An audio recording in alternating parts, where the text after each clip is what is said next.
How you doing, everybody? This is meteorologist Terry Swails, and this is your weekend weather briefing, and it's Saturday, November 2nd.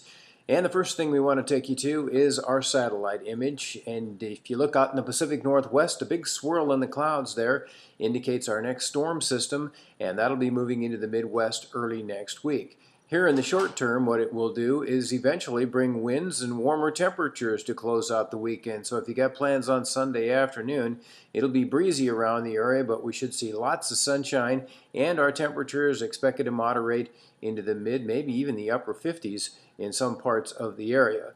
Now that storm system, as it enters the Midwest next week, looks like it'll open up the Gulf of Mexico once again, and it has a pretty good chance of producing widespread rains. And right now the heavy rain band has been shifting around a little bit. This particular run off the GFS here has the heaviest amounts to the southeast over central Illinois and into northeastern parts of Missouri. I wouldn't be surprised if that eventually goes back north a little bit, but the bottom line is I think most areas should see anywhere from a half to perhaps an inch and a half of rain out of this system as it chugs on to the northeast. On the northwest side of it, hey, if you're heading up into Minnesota, parts of Nebraska, southeastern South Dakota, good chance there's going to be some snow up that way. Several inches of accumulation will be a possibility there.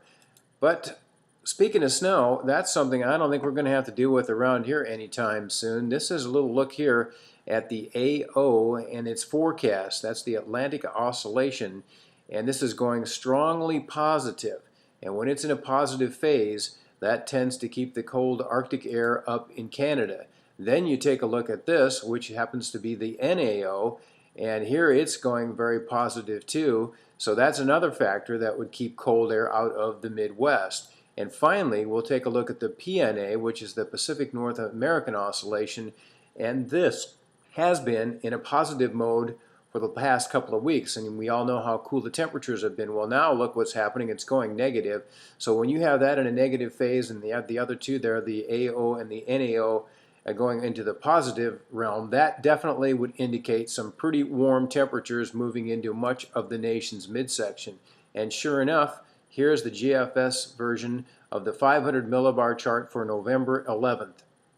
Look what it does. Big trough forming over the western U.S., a ridge in the eastern half of the country, so a strong southwest flow. The jet stream is headed way up to the north, and as a result of that, we are looking at a pretty nice warming trend. I would not be surprised somewhere there in mid-November if we don't get temperatures well into the 60s, perhaps a couple of days up around 70 degrees. And this is what the temperature anomaly looks like for November 12th through the 17th. And you can see all the area from about the Rockies off to the east looking at well above normal temperatures. So I do think we're going to see some Indian summer here in our future forecasts.